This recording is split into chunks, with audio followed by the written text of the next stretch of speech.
বলা বলি হচ্ছিল দিন শেষ, কেউ বলছিল ফুরিয়ে গেছেন, কিন্তু না, নাসির হোসেন যেন আবারও মনে করিয়ে দিলেন নামটা তার নাসির। 50 বলে 90 রানের ইনিংসটা থামলো না, বরং থামাতে হলো। কেন? কারণ ভাই, টার্গেটটাই যে ছিল মোটে 134। নাসির যখন ক্রিজে নামলেন তখন যেন মনে হচ্ছিল ব্যাটে নয়, তিনি খেলছেন জাদুর কাঠি দিয়ে। অনেকে বলবে নোয়াখালীর বোলিং বাজে ছিল, অনেকে বলবে ঝড়ে বক মারছে, কিন্তু ভাই এক ইনিংসে 14টা চার কি চারটিখানি কথা? এটা কোনো ফ্লুক নয়, এটা পিওর ক্লাস। একটা আক্ষেপ কিন্তু রয়েই গেল, নাসির যখন 90 রানে অপরাজিত তখন সম্ভাবনা ছিল টি-20 ক্যারিয়ারের প্রথম সেঞ্চুরিটা আজই তুলে নেবেন।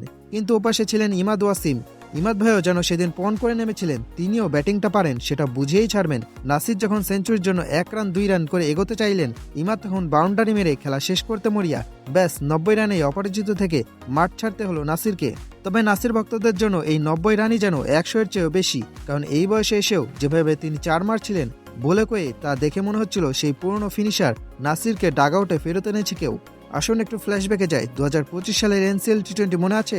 সেমিফাইনাল আর ফাইনালে রংপুরে ত্রাতা ছিলেন এই নাসির। 2025-এ জিতেছেন 3টি ম্যাচ সেরার পুরস্কার, আর 2026-এর শুরুতেই আবারও সেই পুরনো মেজাজ। পরিসংখ্যান কখনো মিথ্যা বলে না, লোকে বলে ফিটনেস আগের মতো নেই।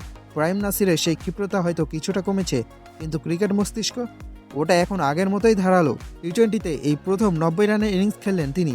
যে বয়সে অনেক অবসরে প্ল্যান করে, সেই বয়সে নাসির দেখাচ্ছেন ব্যাটিংয়ের নতুন রূপ। 14টা চারে প্রত্যেকটা যেন ছিল সমালোচকদের মুখে এক একটা জবাব। অনেকে হাসি ঠাট্টা করেন, ট্রল করেন, কিন্তু মাঠের পারফরমেন্স দিয়ে যখন কেউ উত্তর দেয় তখন সব ট্রল থমকে যায়। নাসির পুড়িয়ে যাননি, তার প্রমাণ এই unbeaten match winning knock. Match জেতানো ইনিংস খেলা সহজ কাজ না, বিশেষ করে যখন সবাই আপনার দিকে আঙুল তুলছে।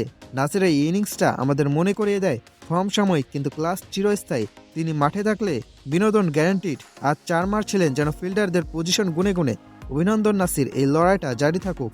ক্রিকেট মাঠে নাসির হোসেন আরও কিছু দারুণ ইনিংস উপহার দিক। একজন ক্রিকেট প্রেমী হিসেবে এটাই চাওয়া।